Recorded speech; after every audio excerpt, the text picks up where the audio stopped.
You are entering the cosmos.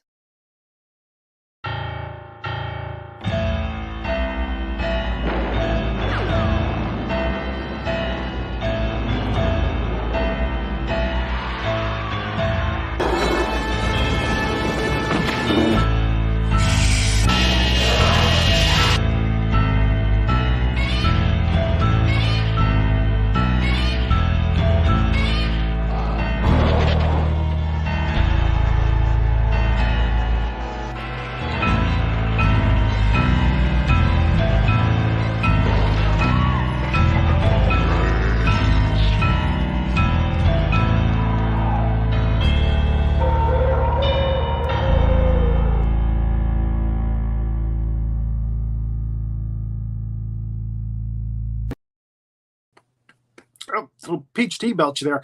Welcome, cadets. Welcome back to another episode of General Howitzer's Big Monster Briefing Room. I am General Lemuel T. Howitzer, retired, and we talk about monsters and how to beat them, how to protect ourselves from them on this show. And of course, I have my able-bodied assistant here, Miss Millie Hazzard, Major Millie Hazzard. How are you? I'm doing fine. I'm very happy to be part of the last defense, and of course, I have my lab coat, which indicates that I do have multiple degrees from real universities. You do. That's why we have you on board. That's why I'm here, people. That's why I'm here. So we have a very interesting installment today. We're going to be doing A Nightmare on Elm Street. It's a training film that stars, of all people, Johnny Depp. This was the film that introduced him to the world, basically. It was his first big break. And he ends up a nice splattery mess all over the wall and the ceilings. So you got to love it. It's unfortunate that we missed some of the peach tea noises. So if you want to reprise any of those for us, we are doing and it's tougher to do today because the water that I used to mix my peach tea mix with was frozen. So now I have like a peach tea slush. I feel like there's a whole story here, General. There's a whole story going on. My whole day has been like that. That's a wonderful thing. I got you the timeline about 5 minutes before showtime. I really do wish you had your own reality TV show so that we could actually see all of the things that go on behind the scenes in the General's world, you know? This is it. I tell you everything. That's about, as exciting as it gets in my life. So I'm worried that my name tag is upside down. It would be very cool if it was. That would be very cool if it was. Anyway, I mean, I had to put it on, and the credits are running. And I'm putting my name tag on. So that's right. That's how we. That's where my whole day's been. That's why I always look shoulda butter. But it's okay. We're busy people, and it's better to have busy lives than to have boring lives. So I'm very grateful for that opportunity. You said you always look shoulda butter. It's a Ukrainian. What the hell is that? Shoulda Buddha is like what it sounds like. I look shoulda Buddha right now. It's like my hair, the hair every which way and just a little unkempt. And English would be unkempt. Okay. Yeah. Since we are, supporting the Ukraine in their battle against Putin and the terrible Russian military. Yeah, a little Ukrainian thrown into the mix is always good. A little cultural extravaganza there. But we also want to remind, I do want to do one thing. I want to remind everybody, first of all, two things. Rory Penland, our dear friend, has an event coming up. If you could mention that on his behalf. I have some information on that, actually. Believe it or not. I was told, little bird told me that he's still trying to raise $1,000 to get Guinness World Records involved. That's the fee to, actually get them to actually sign a person out, I think, and judge or at the process fee. So he's gotten $300 together towards that. And he's put out the word that this is the last weekend that he's asking for money. And Diane Marie Coll, who is a celebrity on social media here on KMH and on Cosmos and on SDF, she has agreed to help him to get to that $1,000. So she's going to match the funds basically to get him up to $1,000 this weekend. So take some of the pressure off of Diane Marie Coll because she's a great person and very generous. We love her. And she has a new show. Donate whatever you can. $25. Donate whatever you can. $50.50. And I believe I have that here. Would this be the proper place to send your support for people? Well, that's his PayPal, but it's easier to send to his Venmo, which is at Rory at Rory Penland. That's his Venmo. Okay, So, excellent. That's probably easier. A lot of people don't like to use PayPal now because they're like take fees out and stuff. So, but what's funny is that Venmo is actually from the same people that do PayPal. I know. So eventually it'll catch up. But we do want to say Diane Coll, who you just mentioned, she does have a new show that is premiering next Tuesday at 4 p.m. called The Pause Button. You hit pause on the pause button. Mm-hmm. Okay. Or you could see like a dog, the pause button. I don't know. Okay. I think she means it this way. But anyways, that's coming up. And I kind of like it when you do that. It's kind of cute. That was kind of cute. Panting and putting your little paws up. Yeah, that was kind of adorable, actually. Also, I want to point out the fact that up in the corner here, we have a logo that's very important. This is GBGB Network. Yes, it is. It's so if you got the heebie-jeebies, come to GBGB. You get the heebie-jeebies. Watch our show. That's right. We'll help you get we through the heebie-jeebies. GBGB show tonight at 10 p.m., which is Day for Night, which is hosted by Jeffrey Butzer, who's another celebrity. He's amazing. You should Google him. His name is Butzer? Is that how you say his name? Butzer. Like Buford. Butzer? Yeah. But we call him Boots. So it's very I'm very glad that it's not Butzer, which is what I always thought it was. It's Butzer. And we have the out. He's very knowledgeable about films. He's very knowledgeable about music and films. We should have him come on the show. We should ask him to come on the show. Yeah, he's amazing. He's a playwright. He knows a lot about training films. A lot about and he knows a lot about training films. And that'll be 10 p.m. tonight. But at 7 p.m., which is right after this show, we have a live show, No Icing with Drita, which of course stars Sandy D. But yes. John Michael Urbano, who's another celebrity. This is like a star-studded evening right now. John Michael Urbano is going to be the guest. And I begged. Well, I didn't beg. Renee Yaworsky, she's like crazy about John Michael Urbano. So she was begging Sandy D, please, can I come on your show? So you're going to get to see that too. She's going to be there freaking out. All right. But we have another celebrity today. Well, nice somebody else was begging to be on the show. What'd you say? It was nice that you reported that someone else was begging to be on that show. Oh, I was begging. I was on the show last week. Oh, yeah, that's right. So that was a lot of fun. That was fun. I love whenever the general is doing guest spots. I'm so glad that the general has his own show, but I don't want to keep taking up all our time because I know Gabby Moore is here and people love Gabby Moore. People always want to see Gabby Moore. They don't want to see the Buddha thing. They want to see Gabby Moore. So I'm gonna. Yeah. She's a writer. I think she is Sandy D's a doppelganger. They could be sisters. They look very similar. Yeah. No, they have the same personality too. I mean, very similar. So she writes fiction, she writes horror stories, and one of our cadets, Bob Ross, recommended that she come on the show. And I said, you know what, that's a good idea. And Boots! And so I contacted her and I said, if there was a movie, a training film that you would like to be involved on the show with, what would it be? And it happened to be the one that I had scheduled for today. So it was meant to be it was meant to happen.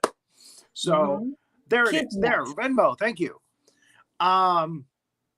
It's not beer money. It's for Guinness World Records. So thank you, Julio. Another great person that comes on our show on a regular basis. We love him. He's an expert. Thank you so much. We're gonna have him come back on to do a Friday the 13th real soon. So gonna be fun. All right. So let's bring her up. Without further ado, let's bring up Gabby Moore. Gabby Moore. Hey. There she is. Oh, I see multicolored lights in your I den. didn't realize my brother changed the light bulb. He changed it one of those multicolored disco lights. Yeah, huh? yeah. So I was like, well, I guess it goes with the theme. So why not? Well, thank you so much for agreeing to come on the show. I am General Emil T. Howitzer, and so happy to meet you finally. And we are going to talk Johnny Depp. We're going to talk Nightmare on Elm Street. Okay. And Lorraine says, hello. So this is a New Line Cinema production. This came out of the mind of Wes Craven, who has done a lot of scary stuff in the past. Children of the Stairs. Oh my God, there's so many. Hellraiser. Hellraiser. No, that's Clive Barker. Oh, that's Clive Barker? I got them confused.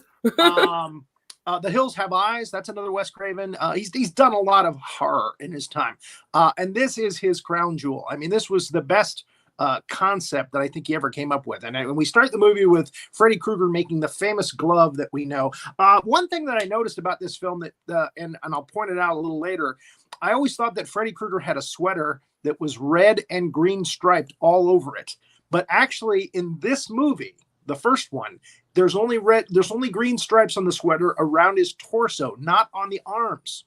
Oh. I didn't notice I didn't realize that. And I always thought he had a brown hat because in most of the movies he has a brown hat. But in this one, he has a gray hat, which Nancy, the hero, takes from him. And he doesn't have it for the last half of the film, which is interesting, I think. Yeah, I didn't realize that. So, yeah. So he's making his knives down in the boiler room. That's the Freddy area. He would take kids down to the boiler room to kill them.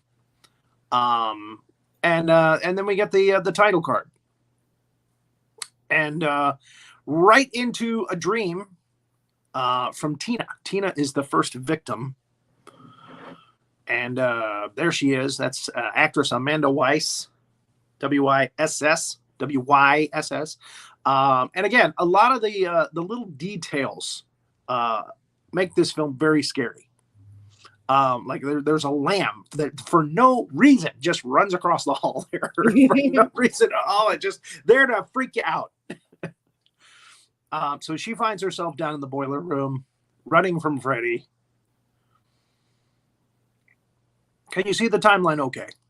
Yes. Good. All right. And just as Freddy pops up to kill her, she screams and wakes up. And her mom comes in. Her mom is, I don't know. She's got a lot of men coming around. She's like, yeah, okay, baby. It's like, yeah, Mom, just a dream. Sorry. But you notice the crucifix over the bed. Yes. Supposed to have some symbolism that maybe it'll protect you from Freddy. But, I get the sense that, Freddy doesn't care about that. He's not a vampire. He doesn't really care about that. And here we get to the first shot of our group, our teens.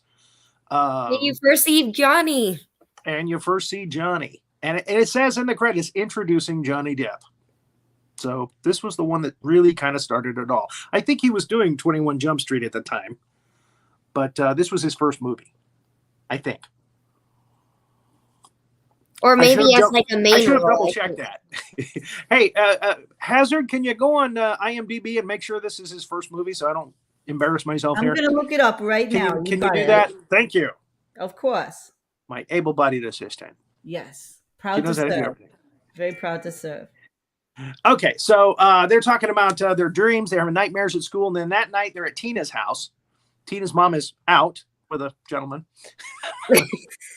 As is her wont. Yes.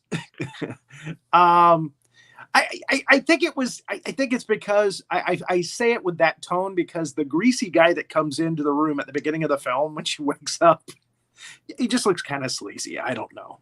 This was his feature film debut. So it's possible he did other little things, but this was his feature film debut. Right. That's what I wanted to double check. Make sure this was his first movie. I know he was on TV. He was doing stuff on TV, but this was his first movie, I believe. So, and what's funny is there's a funny story about this. When they came back to do Freddy's New Nightmare, which was helmed by Wes Craven again, it was like part 6 or 7. They had gone off the tracks a little bit with part 5 and 6. Robert Shea, the producer, took over, and Wes Craven didn't have any really involvement in part 2, part 4, part 5. It wasn't until New Nightmare that he came back to kind of retool the whole series. And they invited a lot of people to come back to do cameos, which they did. But they never invited Johnny Depp. Johnny said, hey, I would have loved to have done it if they had invited me. But he goes, they never invited me. And they thought he was too big of an A-list actor at the time to invite him back. How would he be too big of an A-list actor? That's the point of they should have put him in there. Yeah, well, they didn't think to ask him. They thought it was below him. And what's funny was, I don't know if you saw they did a 21 Jump Street movie with Channing Tatum. And he did a cameo in that was hysterical. It was really funny. So anyway, him and I think it was Robert DeLuise. Anyway, so they're at Tina's house. They decided to have a sleepover so they can watch each other sleep because they're all having these nightmares about. They haven't actually told each other about the guy with the knives yet. It's starting to come out, that they're having kind of the same dream, but it hasn't really totally came out yet. Channing, we should be talking Channing this show, huh? Not Tatum, or not Depp. Johnny. Johnny. So okay, they hear some scratching outside. It turns out to be Rod, played by Nick Corey. He's the fourth of the Quattro. He's I don't know, kind of a mook. Hey, Staguts. So yeah, he's a little bit of a tool, and he's all about, hey, let's go upstairs and let's do the Ficky Waka, as my friend Karen likes to say. The Ficky Waka. You heard it here first. Karen White used to like to call it that. Anyway, so Johnny Depp makes his move, and what girl wouldn't want Johnny Depp to make that move? Exactly. Nancy's like, nah, I'm really not ready for that now. And she pushes him away. I guess she had no idea. At least she didn't poop in his bed. So they're listening to sex upstairs through the walls. And finally, everybody goes to sleep. And that's when Freddie is after Tina now. For some reason, he's focusing on Tina now. So Tina thinks she's woken up, but she's actually in a dream. And this happens a lot. And there's Heather. I'm just here. Yeah, well, good. That's it. Anytime you want to comment, please. And here's another thing I noticed about this film. I want to call this film Wes Craven likes kids barefoot. Because it's more creepy. It's more creepy. They're vulnerable. Yeah, well, again, they're more vulnerable because almost every scene where these kids are up against Freddy, they're barefoot. Yeah. And again, I can't advise people to wear shoes to bed. I don't know of anybody who does.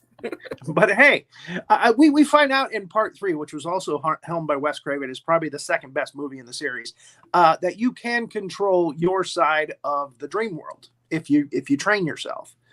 So when you go into the dream and you think you're having a dream, hey, look for some shoes somewhere, or at least some sandals, because gosh knows that ground looks messy. So obviously Freddy shows up, and he's got the nice long arms there.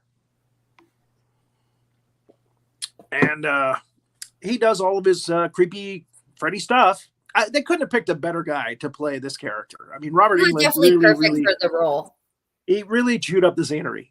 There is nothing alluring. There's nothing charismatic about him. He's just all bad. We just hate him, which is perfect. What we want to do. He's odious. He's disgusting. He's an anti-hero. He's a great anti-hero, and he does a great guy job. we love to hate. Yes. Yes. You just want to see him burn out in a blaze. You just want him obliterated from the earth. It's like Vladimir Putin, okay? It's the Vladimir Putin would have been perfect. It's the same energy. So yeah, he's chopping off his fingers. He's letting her rip his face off. It's a real mind melt, a mind mess, I should say. He's just messing with her head. He's playing cat and mouse with her. So she's freaking out in the bed. Rod wakes up. He sees her wrestling with somebody under the sheets. But when he pulls the sheets off, nobody's there. Yeah, it's just her. And then there's scratches appearing on her body, which he tells Nancy later, and that's when Nancy makes the connection that they're all having the same dream about the same guy. And she starts flying around the room. Happens to the best of us. I've been there. We've all been there. It's just a really bad night. You've actually flown around the room, bleeding. No one else can relate. Okay, never mind. Forget I said it. We got to talk. Forget I said that. Talk. Forget I said that. I forget I We had work an in the incident. We special. need to talk. The special division of Big Monsters Unit. I'm a scientist. Maybe I'm exposed to some different energies than other people. It's all right. So yeah, she ends up on the ceiling and just blah down on the ground. And again, we a lot of unflattering shots during all of this. Nancy and Greg, that's Johnny Depp. I just want to call him Johnny Depp through the whole movie. Greg Lance, that's his name. They run in the room, they find the dead body, and Rod has jumped out the window. So they end up at the police station, and her dad is like the police chief. So he comes in, and she's trying to tell him what happened or what she thinks happened. And, he thinks she's crazy or he thinks she needs sleep. That's the whole thing about these Freddy Krueger movies. Is the parents are always like, just get some sleep. You'll be okay. I mean, this happens throughout these movies. And there's the mom who's an alcoholic. I can't candy coat it. Ronnie Blakely is the actress. She done quite a bit when this came out. And there's the house that it's one of the most visited houses in Hollywood. It's beautiful. It's so gorgeous. I wonder what it's a nice house. Floor. It seems like I had read somewhere it was used for something else besides Nightmare on Elm Street. But most people go to see it because of Nightmare on Elm Street, and it looks pretty much the same. I think the door is different, but it looks pretty much the same. So she's having another discussion with mom. Mom is like, "Hey, don't drink the coffee all the time. Come on, sweetie, get some sleep." And she's trying to tell her mother, yeah, we're having bad dreams. All of us kids are having these bad dreams about this guy in a hat and he's killing people.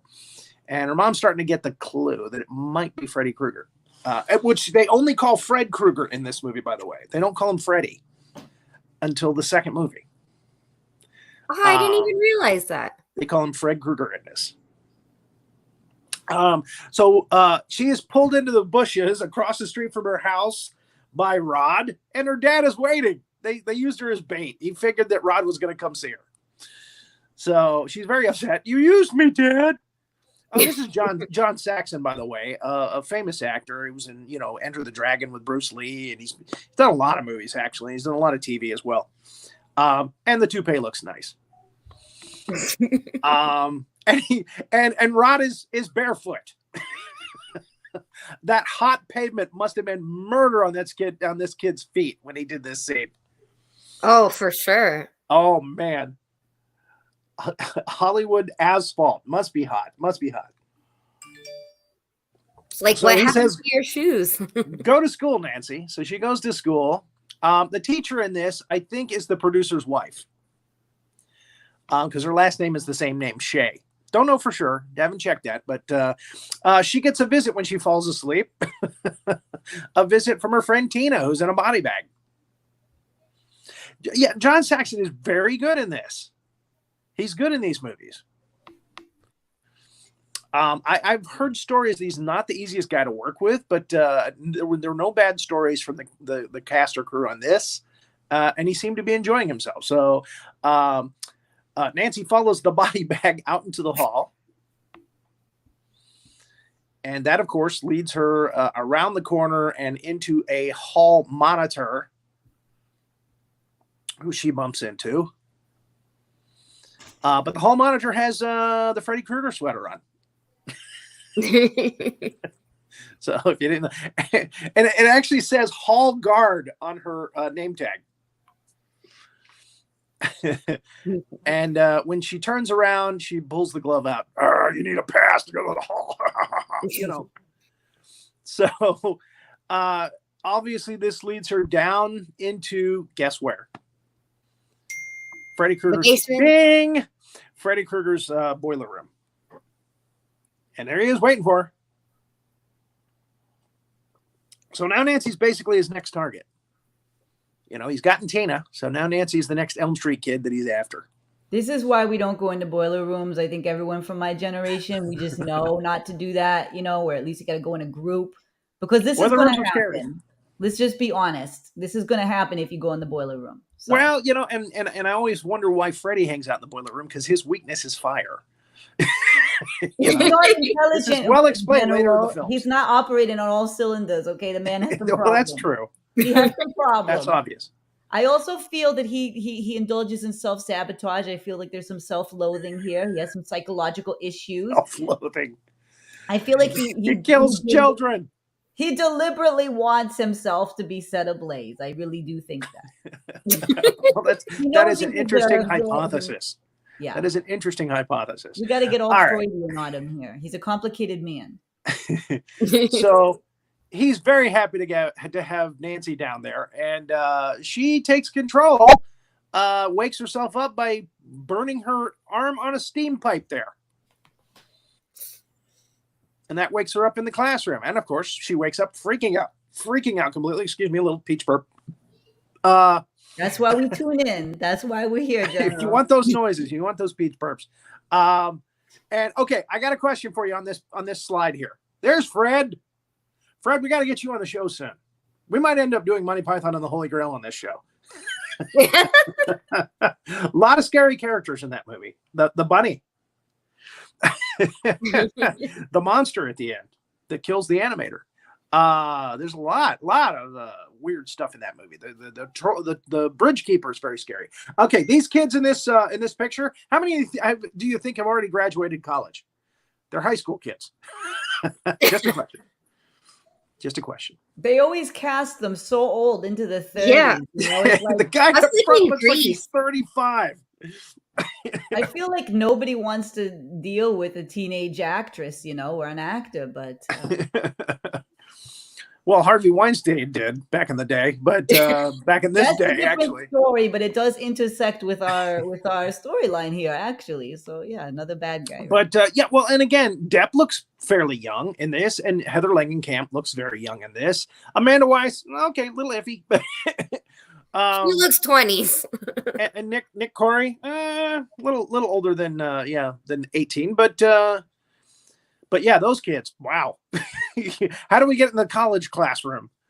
So okay, Nancy goes after that mess. Nancy goes to the jail to talk to Rod, the appropriately named Rod, and he basically talks about Freddy Krueger's hands with the knives. And that's when it clicks. This is when it actually clicks that to Nancy anyway, that there's a guy in their dreams that has a glove with knives, and it's in all of their dreams. And actually, Johnny Depp, Greg's character, reacts to when they're talking, when Tina is talking in her house about a dream she had about a guy with hands that have knives. So and now Nancy is taking a bath. She's trying not to sleep, but she takes a hot bath with a pillow. Who sleeps with a pillow? Why would you do that? Why would you it's have an a pillow? Inflatable pillow, but why would you do that if you don't want to sleep? So Freddy tries to drag her down into the void, the abyss, and luckily her mom comes at just the right moment. And it's always the bathtubs or the showers where bad things happen in scary movies. Yeah, there's a particularly nasty death where a guy gets strangled in the shower. What were the name of those movies? Final Destination, the first Final Destination movie. Yeah, and then in Psycho, What Lies Beneath. Yeah. Well, and the reason that they did it in Psycho is because Hitchcock said you feel the most defenseless when you're in the shower. When you're in the shower, how can you defend yourself when you're slipping around in the shower? And that actually hit home. People were, wow, they didn't want to take a shower for a long time after that. Anyway, kind of like the Jaws thing, you're never going to go in the water. So she finds some no-dos, which, okay. It works. It works for me in this. It was convenient, but it works for me. And Johnny Depp comes through the window. He comes up the trellis and through the window. She wants him to watch her while she sleeps. And he's like, okay. And she's like, not like that. So who wouldn't want Johnny Depp coming up their trellis? Is that what it's called? A trellis? Trellis? Trellis? I think it's a trellis. Into their bedroom, huh?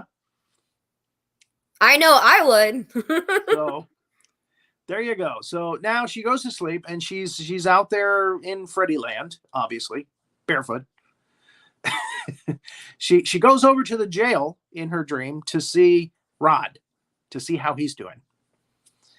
And Johnny Depp is watching. So he says, he pops out from a tree, says, yeah, I'm still here. And Freddy walks through the bars, and Rod is in danger here. So it looks like Rod has become his next victim because he's finding it difficult to kill Nancy. Because Nancy's in control of her dreams.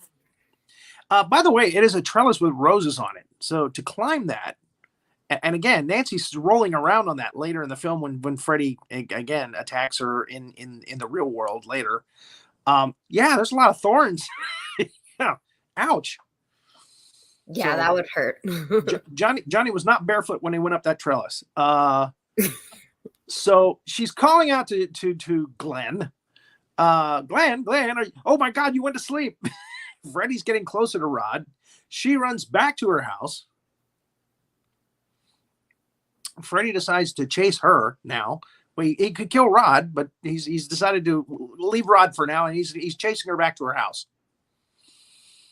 And she's trying to get upstairs to wake Glenn up in the dream.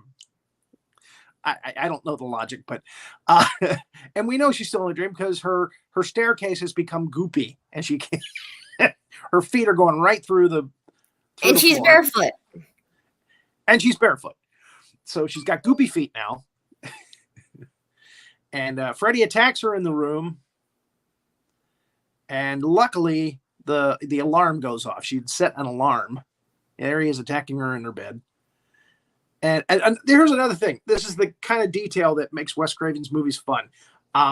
He in the dream, he slashes up a pillow and feathers go everywhere in the room. But when she wakes up, the pillow is still intact. He didn't, but there's a feather floating in the air in the scene.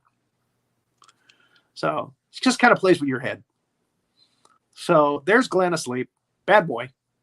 Yeah, she wouldn't have set the alarm. Then she wouldn't have woken up because he fell asleep. What good are you? He fell asleep. And she tells him, oh, you bastard, you fell asleep. And he's like, what?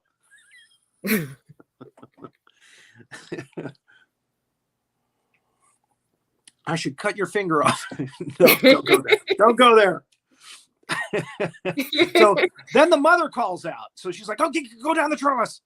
So he has to get out the door, out the window, down the trellis. But he says, "I'll wait out here. We'll go check on Rod." So the mother comes in. "Are you okay, sweet?" "Yeah, I'm having a dream. Sorry, Mom." So she gets dressed. They go down to the police station, and now it was 2:20 when she woke up. So it's probably like 3:00 now in the morning. And the cop on duty there is like, "Oh, come on, why do you want to see Rod now in the middle of the morning?" And then her dad comes out. "Oh, busted." Her dad. Yeah, what are you doing out at this hour? He's working the night shift. And meanwhile, while all this conversation is happening at the front desk there, Rod is being strangled by his bed sheet, which Freddy is controlling because he's dreaming. Yeah, but then they think he killed himself. Yes, well, and that's the whole thing. Freddy tries to make it look like suicide or an accident or something, so they can't connect it back to him. The only time in this movie he doesn't do that, where he just doesn't give a crap, is when Johnny Depp dies. Oh, yeah. Because that is such a mess. It's like, how the hell did this happen? The bloodiest scene of the movie. So poor Rod gets strangled. His neck gets cracked. Try to say that 5 times fast.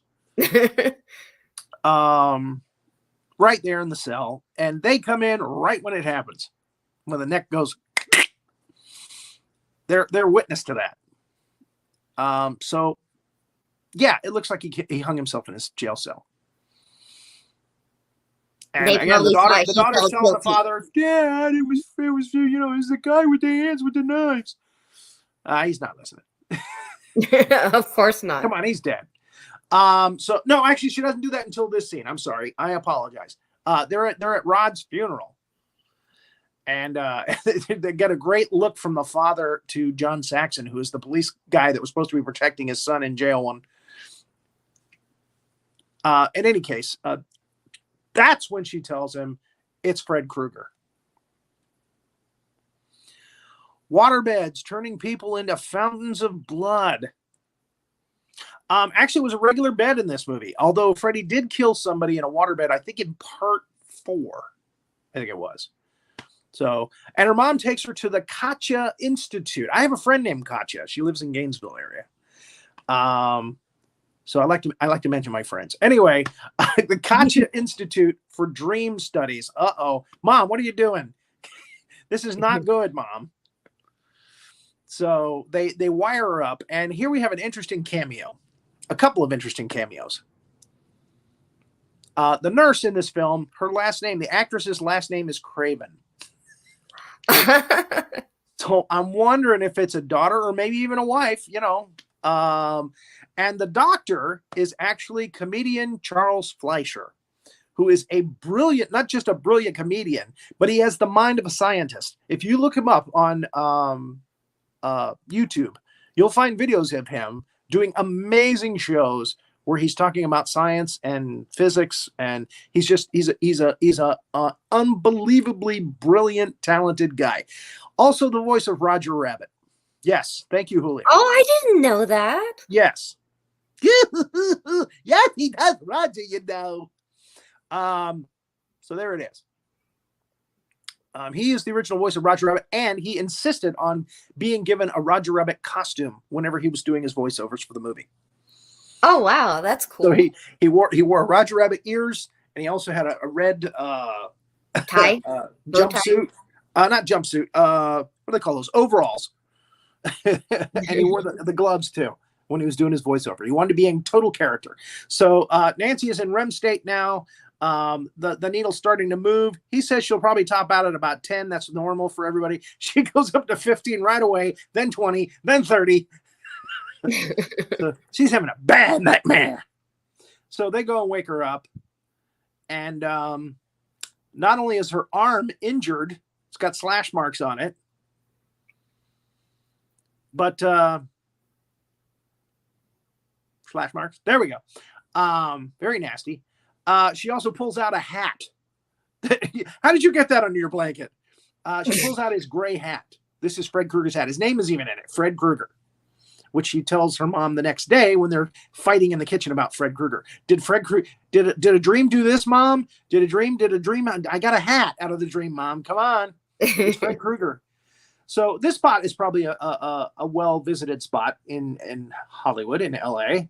This bridge, they eat hamburgers off this bridge. And they talk about Fred Krueger. And she's got a book there, and he checks it out. And it's improvised anti-personal devices, booby traps. She is going to set up a trap to bring Freddy into this world. Okay. That's a little loopy, a little crazy, but okay, that's what she's going to do.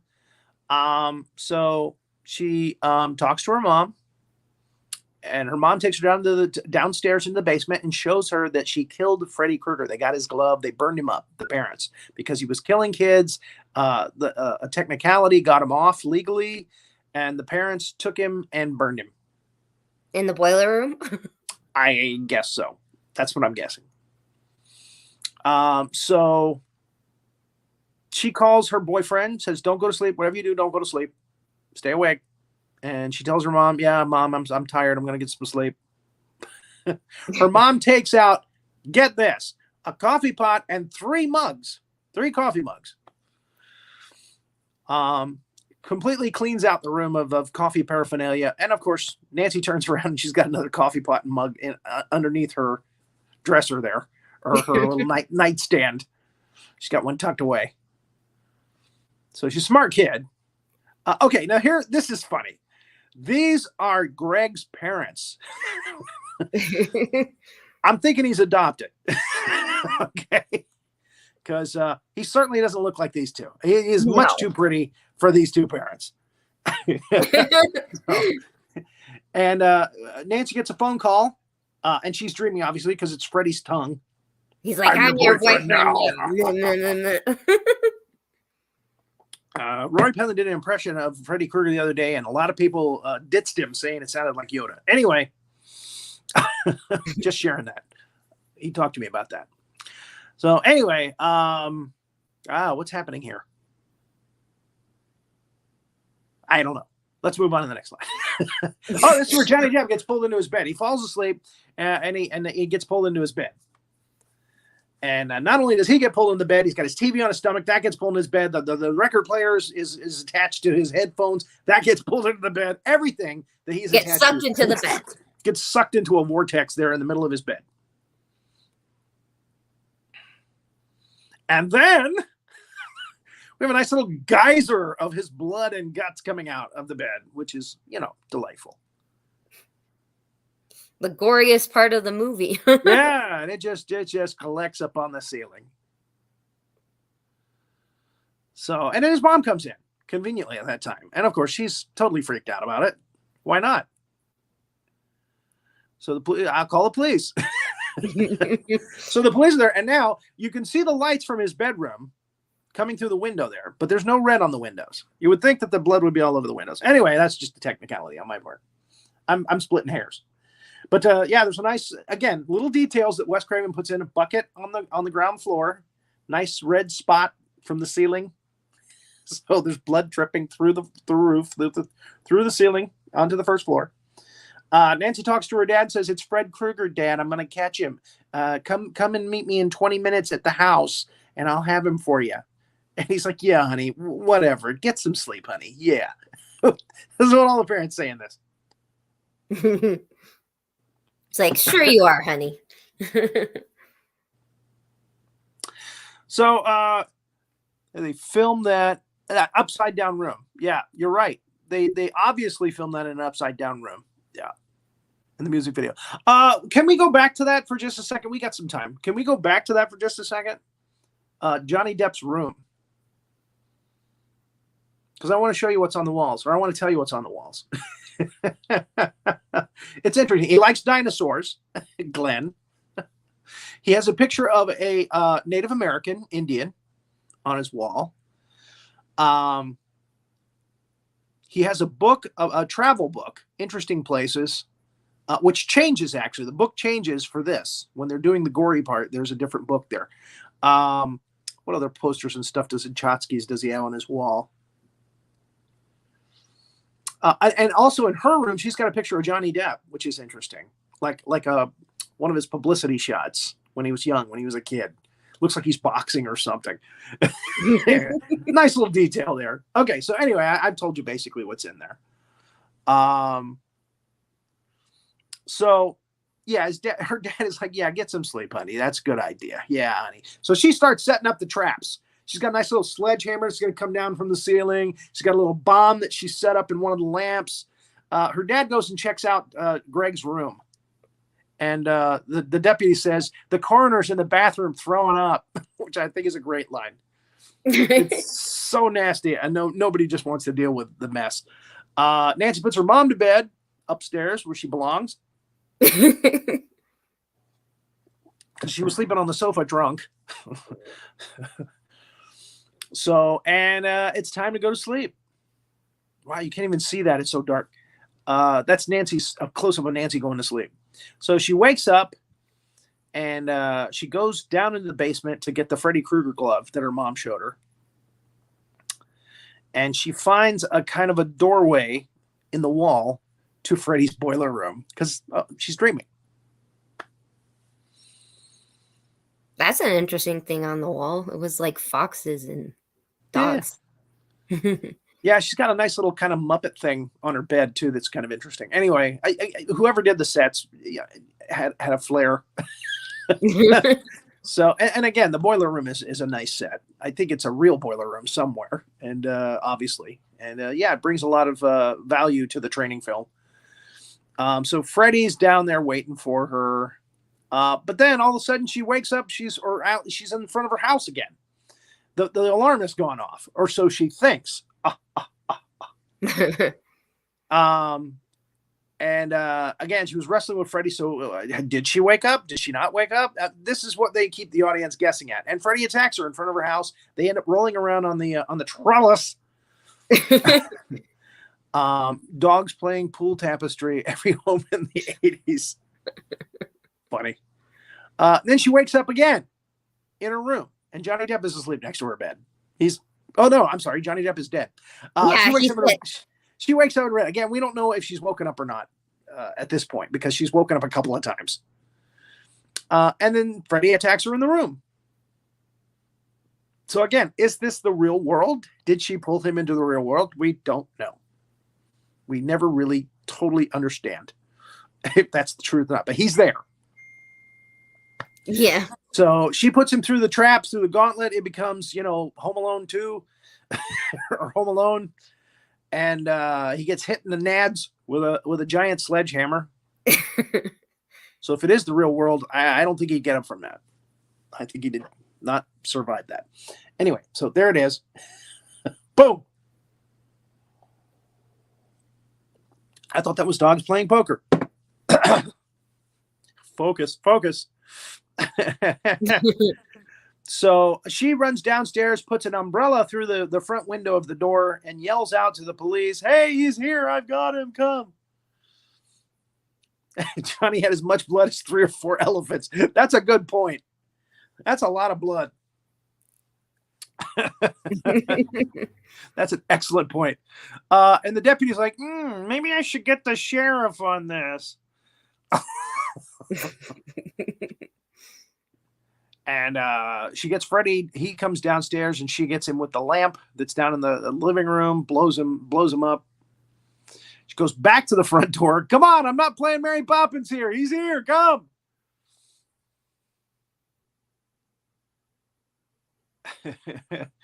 And finally, the deputy's like, "You know what? Yeah, I'm going to get the sheriff." The next slide. He's such an idiot. He's still in the same place. He's such an idiot. Can we go back to a couple of slides to his first, the deputy? I want to see if that tape is behind him or if there's a continuity flaw. Nope, the tape is behind him. It looks different, but it's behind him. Okay. Just double checking. So now she sets Freddy on fire. She set up a trap to put him on fire. And that's good, because fire is his enemy. That is Freddy's enemy. So finally, the dad and the deputies come. They bust through the door. They come to her to rescue. And the fire footprints are going upstairs to where the mom is. Uh-oh.